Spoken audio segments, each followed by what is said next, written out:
Hello and welcome to the IT Lab. Well, it's that time again. We need to upgrade Windows. Windows 10 expires and runs out of support next year in 2025. So to upgrade all the PCs across the organization takes a lot of work. But what if we use in-place upgrades using Intune?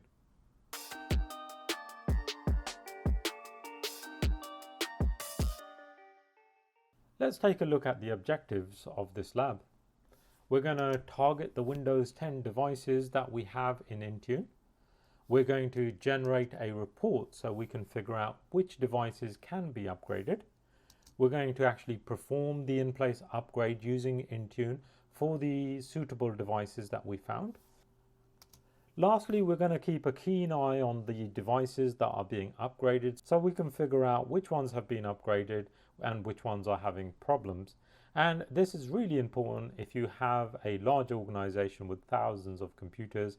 You need a way to track what's going on. The lab environment that I've set up has all the prerequisites in place so that we can do these upgrades. The first one is that we need to make sure that we've got the valid licenses for doing upgrades and managing devices in Intune.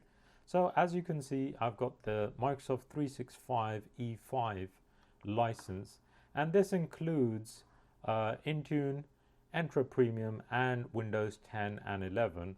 And as you can see, my example computers have Windows 10 Enterprise active and installed. For the devices under this lab, which are 10 devices that I have set up as VMs, they need to be enrolled in Intune, which I've done already. They also need to obviously be Entra joined so that they can be managed in Intune. Any devices that we're trying to upgrade to Windows 11 need to have a minimum version of Windows. In this lab, I've got them set to the latest version at time of recording this video, which is version 22H2. And we can take a look at that in the Intune Admin Center. Here are the 10 devices, and you'll see that the OS versions are the ones that we need them to be.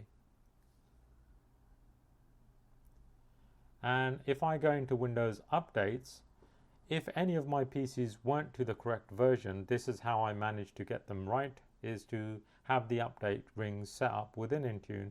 And you'll see in a second the settings that I've got there. So it's on the general availability channel. In order to get the readiness reports that are required to let us know whether the devices can be upgraded to Windows 11, we need to enable telemetry on the Windows devices. Now, the easiest way to do this and make sure that it is enabled on all the devices is to push out a configuration profile. And that's what I've done here. I've set the telemetry to basic within the Intune Admin Center. There is also another policy that I pushed out in Intune, which is turning on the health monitoring. I did this because I noticed that there was some inconsistencies in the report. And as you can see there, what I've done is I've enabled the health monitoring, and the scope is the endpoint analytics, and further in this video you'll see why that's important. The last thing that's required for the reporting is to enable some settings within the tenant administration within the Intune Admin Center, and we go to Windows Data there, and we need to turn on Windows Data, and we also need to just testify that we do have valid licenses on our devices. So I've come up with 4 steps for how to do this upgrade, and the first step is the readiness reporting that we need to set up, and I've also shown how long it takes. So roughly I ran this lab for about 3 weeks, and it took a few days for the reports to come through to show me the status of the devices. So if I go to day 2, once I had set up the report, I could see that 5 of the devices were showing, and their status showed that they were unknown. So at the moment, I didn't know whether they could be upgraded to Windows 11. After day 3, I got a different status which showed that they were low risk. So based on this report, I should be fairly confident that I can upgrade to Windows 11. But if we put this in the real world and we say we're looking at thousands of computers, a status of low risk doesn't give me a lot of confidence. So there's another report that we can check, and that's the endpoint analytics report. So if we pull that up, we can see it's still in the report section under endpoint analytics, and we go to work from anywhere, we go to Windows, and then we see a different story. We can see that they're actually not capable. My first 5 computers are not capable, and the reason given is RAM and system firmware. Now, I actually created these 5 computers on purpose, knowing that they were not capable of being upgraded to Windows 11. I'm not sure why it's reporting that the RAM is a problem, because they do have the minimum recommended for Windows 11, which is 4 gigabytes. So I'm not sure why it's reporting RAM. It does say system firmware, and that's because these 5 computers do not have secure boot enabled. The next step was to add the Windows feature update, which is how you can upgrade the machines. But if I've got 5 machines that can't be upgraded, well, I need to add another 5, which is what I went ahead and did. So within the reports, when I looked at Windows updates, I could see, if I go into the readiness reports, I can see that the other 5 have now turned up, and they're all showing as low risk as well. And to confirm, I want to look in the endpoint analytics report and go into work from anywhere and then Windows. I can see that these are now showing as capable because I did set these up with Windows Secure Boot enabled. The Windows 11 upgrade process is through a feature update configuration profile. So that's the next thing that I set up. I can see my 10 PCs there. I go to Windows Updates, and then I go to Feature Updates. I set up a profile and I give it a useful name. I also make them available as soon as possible. And then the next thing to do is assign them to the PCs that I want to receive the Windows 11 upgrade. So I've created this security group, and this group targets the 5 devices. The original 5 devices I've left in, and what I'm going to do is add the additional 5 devices to be targeted by this upgrade profile.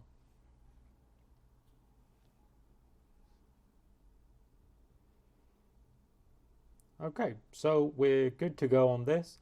The next step, which I think is key in this whole process, is to monitor the upgrades on a daily basis.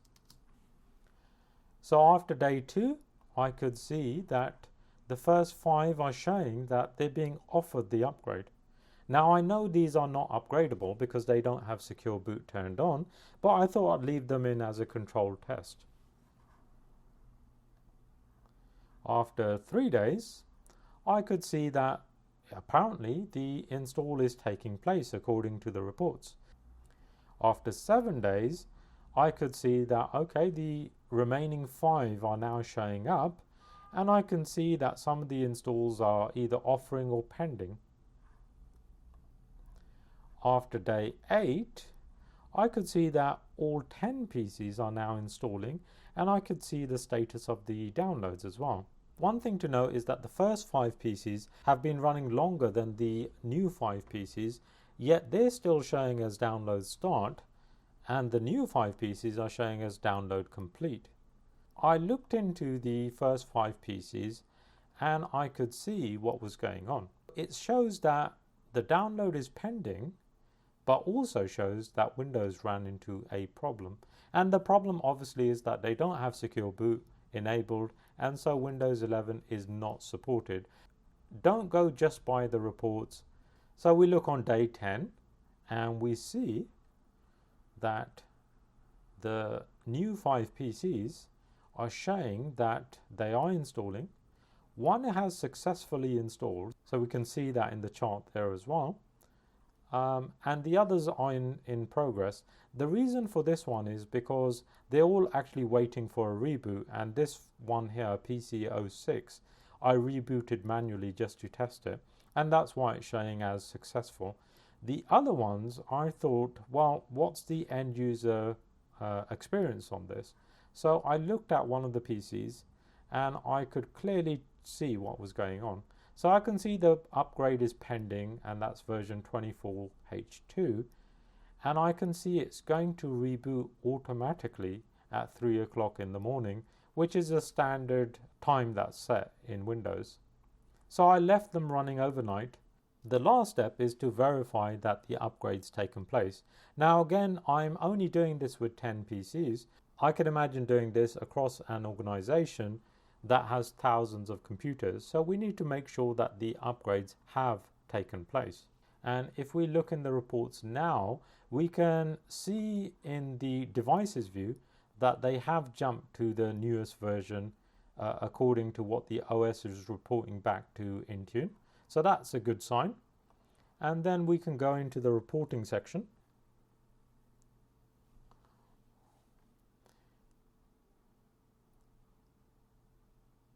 And we can check in this handy endpoint analytics report as well. And you can see that it's upgraded there. So that's a good sign. You can see these other ones are just sitting there because they cannot be upgraded. And if we now look in the main report for the feature update, we should see that they're all showing as being upgraded. Well, we do have a summary here as well. So we can see 5 are still in progress, and they will remain in progress because they just can't be upgraded. So that's something to know if you're doing this in your own company. And then you have 5 that are showing as success. And if we go into the main part of the reports, we can see that 5 devices have successfully upgraded. I'm choosing the profile that I targeted, and I can see that they're all installed, and I have an update of success. The last thing to do is just to check out what the PCs themselves show as. So I just want to see that verify at least 1 or 2, especially if you're starting off and maybe you're doing a pilot for the upgrade. You want to see if the PCs are upgraded. So I went into one of the PCs, logged in as my fictional user, and I looked in settings to see that Windows was the correct version. So we can see here that Windows is 24H2 as expected, and we can also just double check that Windows 11 has activated, and we can see that yes, the status is activated, and the subscription which comes through the Windows 365 license is also active. So let's take a look at what we learned.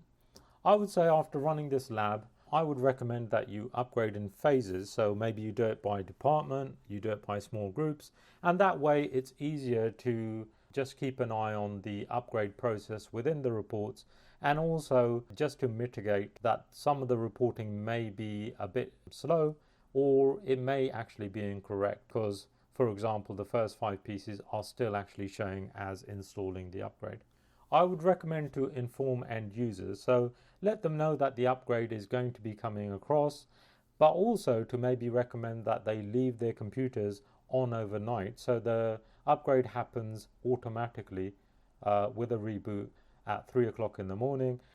I would also say be vigilant with the reporting. As I've shown, some of the reporting is a bit slow, some is slightly inaccurate, and you need to just make sure you understand what the reports are showing you. Lastly, I would say be patient. So the reporting does take a bit of time. So in order to tell whether your devices are upgradable, you have to wait probably a week or so for the information to start coming in. So that's how you can do an in-place upgrade from Windows 10 to Windows 11 using Intune. It's not too difficult, and hopefully this video shows you how easy it can be. I hope you found this video useful.